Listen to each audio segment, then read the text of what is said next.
যেভাবে নরসিংদীর শিক্ষার্থীদের বুকে গুলি চালানো হয়েছে, যেভাবে নরসিংদীর শিক্ষার্থীদেরকে হত্যা করা হয়েছে, তেমনি সারা বাংলাদেশের শিক্ষার্থীদেরকে যেভাবে হত্যা করা হয়েছে তার তীব্র নিন্দা এবং প্রতিবাদ জ্ঞাপন করছি।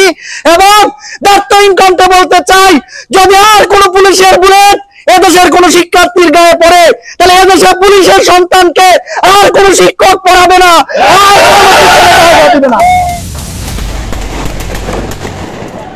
24-এর ছাত্র জনতার গণ অভ্যুত্থানে কি ঘটেছিল নরসিংদীতে?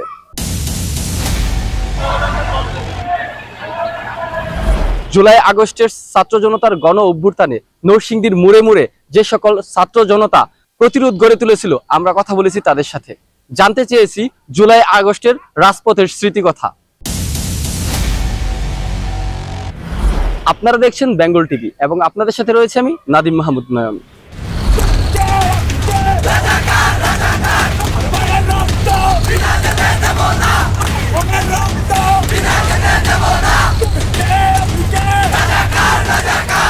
এই দেশকে সুন্দর এবং সমৃদ্ধ করার জন্য জুলাই বিপ্লবের মতো যে বিপ্লব তরুণরা ঘটিয়েছে, সেই জন্য আমি অত্যন্ত শ্রদ্ধা ভরে স্মরণ করছি সেই সমস্ত তরুণ, ছাত্র জনতা এবং সকল শ্রেণী পেশার মানুষকে, যাদের আন্তরিক ঐক্যবদ্ধ অংশগ্রহণ পাশাপাশি হচ্ছে নিবেদিত প্রাণের বিনিময়ে একটি দেশের মধ্যে একটি ফ্যাসিস্টের বা ফ্যাসিজমের পরাজিত অংশগ্রহণ আমরা নিশ্চিত করতে পেরেছি। আমি একজন শিক্ষক হিসেবে এটি আমার নৈতিক দায়িত্ব, কোনো রাজনৈতিক নেতা কিংবা রাজনৈতিক দলের পরিচয়ের বাইরে গিয়ে একজন শিক্ষক হিসেবে আমি এটি মনে করেছি যে সেই আন্দোলনে শিক্ষার্থীদের উপর যে বর্বরচিত হামলা হয়েছে, সেই শিক্ষার্থীদের উপরে যেভাবে অত্যাচার করা হয়েছে, অবিচার করা হয়েছে, মামলা হয়েছে, হামলা হয়েছে, আমার নৈতিক জায়গা থেকে, একজন শিক্ষকের জায়গা থেকে আমি মনে করেছি সেটি অন্যায়। এবং এই অন্যায়ের প্রতিবাদ স্বরূপ নরসিংদী জেলার সকল শিক্ষা প্রতিষ্ঠানের সকল শিক্ষকদের ঐক্যবদ্ধ অংশগ্রহণের মাধ্যমে তিনি যে আন্দোলনটি আমরা করেছিলাম নরসিংদী সরকারি কলেজের সামনে, সেই আন্দোলনটিতে আমরা প্রথমে নরসিংদী পৌর পার্কে আসলে আমরা একত্রিত হয়েছিলাম। সেখানে আমাদের মহসিন শিকদার ভাই, হাসিবুর রহমান অনিক ভাই, মাইনুল ইসলাম মিরু ভাই, জরুল ইসলাম মিদা স্যার, তারপরে আরো অনেকেই ছিলেন, নাজমুল আলম সোহাগ ভাই সহ, নাদিরা আপা সহ আরো অনেকেই ছিলেন, যাদের আমাদের ঐক্যবদ্ধ অংশগ্রহণের মাধ্যমে আমরা সেদিন সে আন্দোলনটি করতে সক্ষম হয়েছিলাম। এবং আমাদের যে অবস্থান ছিল সেটি হচ্ছে যে অন্যায়ের বিরুদ্ধে আমাদের অবস্থান ছিল। আমরা দেখেছিলাম নির্বিচারে পুলিশ যেভাবে গুলি চালাচ্ছিল আমাদের নিরীহ শিক্ষার্থীদের উপরে, আমরা সেটার প্রতিবাদ করেছিলাম। এটি একটি স্বাধীন গণতান্ত্রিক বাংলাদেশ, এ দেশে প্রতিটি নাগরিকের অন্যায়ের বিরুদ্ধে রাজপথে আন্দোলন করার অধিকার রয়েছে। কিন্তু সেই অধিকার খরণ করার কাজে যখন আমরা দেখলাম যে পুলিশকে ব্যবহার করা হচ্ছে, তখনই আমি সেটি বলেছিলাম যে শিক্ষক সমাজের পক্ষ থেকে যে যদি কোনো শিক্ষার্থীর উপরে আর কোনো বুলেট কোনো পুলিশ সদস্য পরিচালনা করে, তাহলে সেই বাংলাদেশের পুলিশের সকল সন্তানদেরকে আমরা বয়কট করব। শিক্ষার্থীদের যত যৌক্তিক দাবি আছে সেগুলোকে মেনে নেওয়া হোক।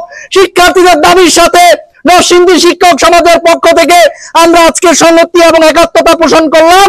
নরসিংদীর শিক্ষক সমাজ এটি বিশ্বাস করে যে শিক্ষার্থীদের দাবি যৌক্তিক এবং শিক্ষার্থীদের গায়ে যেভাবে হাত তোলা হয়েছে, যেভাবে নরসিংদীর শিক্ষার্থীদের বুকে গুলি চালানো হয়েছে, যেভাবে নরসিংদীর শিক্ষার্থীদেরকে হত্যা করা হয়েছে, তেমনি সারা বাংলাদেশের শিক্ষার্থীদেরকে যেভাবে হত্যা করা হয়েছে তার তীব্র নিন্দা এবং প্রতিবাদ জ্ঞাপন করছি। এবং দায়িত্বহীন কণ্ঠে বলতে চাই, যদি আর কোনো পুলিশের বুলেট এদেশের কোন শিক্ষার্থীর গায়ে পড়ে, তাহলে এদেশের পুলিশের সন্তানকে আর কোন শিক্ষক পড়াবে না, এটির কারণ ছিল যে এই দেশের ট্যাক্সে পরিচালিত সরকারি কর্মকর্তা কর্মচারীদেরকে এই অধিকার কেউ দেয় নাই সাধারণ জনগণের উপরে গুলি চালানো। এখানে যে অংশগ্রহণটি হয়েছিল সেখানে আমরা যেটি নিশ্চিত করার চেষ্টা করেছি সেটি হলো এই দেশটি সবার, এখানে সবাই মুক্তভাবে সকলের সুচিন্তিত মতামতটিকে প্রতিষ্ঠিত করবে। কিন্তু সেটি যখন বাধাপ্রাপ্ত হয়েছে তখন আমরা এর বিরুদ্ধে দাঁড়িয়েছি। এটি আমরা মনে করি যে আবারও যদি ভবিষ্যতে কোনোদিন কোনো শিক্ষার্থীদের উপরে কিংবা নিরীহ কোনো ছাত্র জনতার উপরে কেউ এরকম অন্যায়ভাবে কোনো কিছু প্রতিষ্ঠিত করতে চায়, আমরা তার বিরুদ্ধেও কিন্তু রুখে দাঁড়াবো আমাদের শিক্ষকতা নৈতিক জায়গা থেকে, সেটি নিশ্চিত করছি। তবে এই স্মৃতিচারণের এই জায়গা থেকে আজকে যে আশা এবং আকাঙ্ক্ষা থেকে জুলাই বিপ্লব হয়েছে, আজকের এই দিনে আমি অনেক বেশি হতাশ। এই প্রেক্ষাপটে এই জন্য হতাশ যে আপনি দেখবেন যে লক্ষ্য করে বাংলাদেশে এখন যে পরিস্থিতিটা চলছে, যে সমাজ, এই দেশের প্রেক্ষাপটে আপনি যদি কাজ করতে চান তাহলে আপনাকে অবশ্যই রাজনৈতিক পরিচয় লাগবে, এমন একটি ম্যান্ডেট সকল শ্রেণী পেশার মানুষের মধ্যে ঢুকে যাচ্ছে। একটা দেশের এত মানুষ রাজনীতি করেন, এটি এই পৃথিবীর আর কোথাও পাবেন বলে আমার মনে হয় না। আমার কাছে মনে হয় যে এই দেশের প্রায় শতকরা 99% মানুষ এখন প্রত্যক্ষ কিংবা পরোক্ষভাবে পলিটিক্সের সাথে সম্পৃক্ত হয়ে গেছে, কিন্তু বিষয়টি এমন হওয়ার কথা ছিল না। আজকে আপনি দেখেন জুলাই আন্দোলনে আমাদের নরসিংদী শিক্ষক সমাজের যে শিক্ষকরা রাজপথে ছিল, আন্দোলন সংগ্রামে ছিল, যে শিক্ষকরা অন্যায়ের বিরুদ্ধে প্রতিবাদ করেছে, আজকে জুলাই বিপ্লব নিয়ে অনুষ্ঠান হয়, আপনি একজন শিক্ষককে সেই অনুষ্ঠানের ফ্রন্ট লাইনে দেখবেন না। এর চেয়ে দুর্ভাগ্যজনক কথা কি কিছু হতে পারে? পারে না। কিন্তু এই শিক্ষকরা কখনো এই আন্দোলনের মাধ্যমে ক্রেডিট নেওয়ার জন্য কিন্তু কোথাও যায় না। এমনও শিক্ষক আছে যে গুলি খেয়েছে, বুলেট খেয়েছে, কিন্তু আজকে তার নাম তালিকাভুক্ত হয় না। কিন্তু সে কথাটি বলার জন্য হলেও শিক্ষকদের কোনো ফ্লোর নাই, কোনো প্ল্যাটফর্ম নাই। কেন নাই? কারণ হচ্ছে আপনি একজন শিক্ষক যখন কাজ করে, আমরা আওয়ামী লীগ, বিএনপি, জামাত, জাতীয় পার্টি সকলের সন্তানকে নিয়ে আমরা কাজ করি।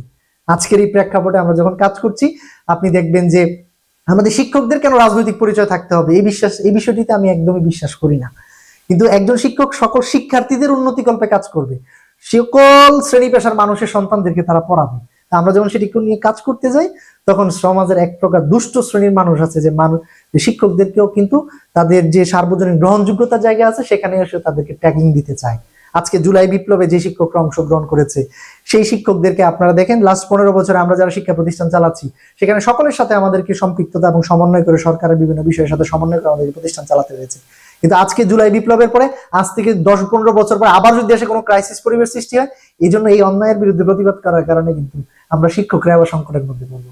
তা আমি মনে করি যে শিক্ষকদের রাজনৈতিক পরিচয়ের বাইরে এসে, যেমন আমার ব্যক্তিগতভাবে কোনো রাজনৈতিক পরিচয় নাই, আমি কোনো রাজনৈতিক দলের সদস্য, এটা কেউ বলতে পারবে না, কিন্তু আমার যে সার্বজনীন জায়গাটি আছে সেই জায়গা থেকে বলতে চাই, যখন যেখানে অন্যায় দেখবো যেটা আমার নৈতিকতাকে সমর্থন করবে না, আমি সেখানে রুখে দাঁড়াবো। সেটা যে কোনো দলের বিরুদ্ধে হতে পারে, যে কোনো সময় হতে পারে। আমার দেশপ্রেম, আমার যে নৈতিকতা, আমার যে অবস্থান, সেটা থেকে আমি আমার শিক্ষার্থী এবং দেশের জন্য কাজ করার যে প্রত্যয়, সেটি আমি সবসময় বরাবরই ব্যক্ত করি।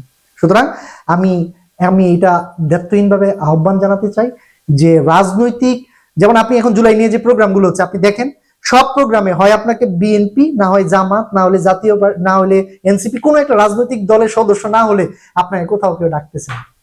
আজকে আমরা এই মহসিন শিকদার, মাইনুল ইসলাম মিরু, হাসিবুর রহমান অনিক সহ যারা নাকি আমরা আন্দোলনে গিয়েছিলাম, আমি যদি দেখতাম যে নরসিংদীর প্রেক্ষাপটে জুলাই নিয়ে এত আয়োজনের মধ্যে আমার একজন শিক্ষক প্রতিনিধিকে কেউ সম্মানিত করেছে, ভালো লাগতো। কিন্তু রাজনৈতিক পরিচয় নাই বলে কারো চেয়ার নাই। এই দৃষ্টিভঙ্গির পরিবর্তনটা আমি প্রত্যাশা করি, যে সমাজের যে অবস্থান থেকে দেশ এবং সমাজকে বদলে দেওয়ার জন্য অন্যায়ের বিরুদ্ধে প্রতিবাদ করার মানসিকতা রাখে, তাদেরকে সম্মানের জায়গায় অধিষ্ঠিত করা উচিত, এবং এই জায়গাটি নিয়ে কোনো বিতর্কিত অবস্থা সৃষ্টি করা উচিত নয়। এবং আমরা আশা রাখি যে তরুণরা যে আশা এবং প্রত্যাশা নিয়ে এই জুলাই বিপ্লবে অংশগ্রহণ করেছে, মুষ্টিমেয় কোনো মানুষের স্বার্থান্বেষী কোনো উদ্দেশ্যের কারণে যেন সেটি পরাজিত না হয়। এবার যদি সেটি হয়ে যায়, তাহলে এই জাতি দিকবেদিক হয়ে যাবে। এই জাতির ভাগ্যে আগামী দিনে অনেক বড় অশনি সংকেত অপেক্ষা করছে।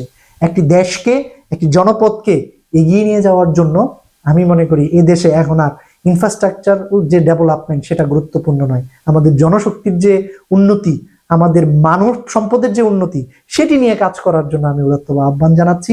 এবং আমাদের জায়গা থেকে এই জুলাই বিপ্লবের যে আশা, সেটি প্রতিফলিত হোক এই সংস্কারের মাধ্যমে হোক এবং স্বচ্ছতার মাধ্যমে হোক, যে দেশের মানুষের জবাবদিহিতা নিশ্চিত করা হোক, এবং তরুণদেরকে বয়স বিবেচনায় নয়, কাজ, দক্ষতা, যোগ্যতার ভিত্তিতে যে সমস্ত তরুণদের মধ্যে দেশপ্রেম এবং সততা পাওয়া যাবে, সেই তরুণরা এগিয়ে যাক। সেই তরুণদের এগিয়ে যাওয়ার ক্ষেত্রে সকলে সহযোগিতার হাত বাড়িয়ে দিক, এমন প্রত্যয় ব্যক্ত করছি। এবং আমি আশা করছি আগামী সুন্দর বাংলাদেশ বিনির্মাণে এই তরুণরা এগিয়ে আসবে।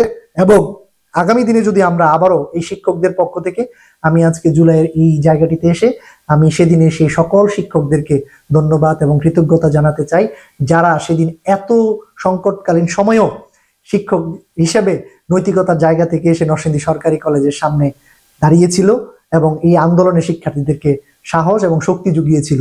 সেই সমস্ত সকল শিক্ষককে আমি কৃতজ্ঞতা জানাই এবং আমি দৃঢ়ভাবে বিশ্বাস করি যে এদেশের শিক্ষকরা এখনো ঐক্যবদ্ধ।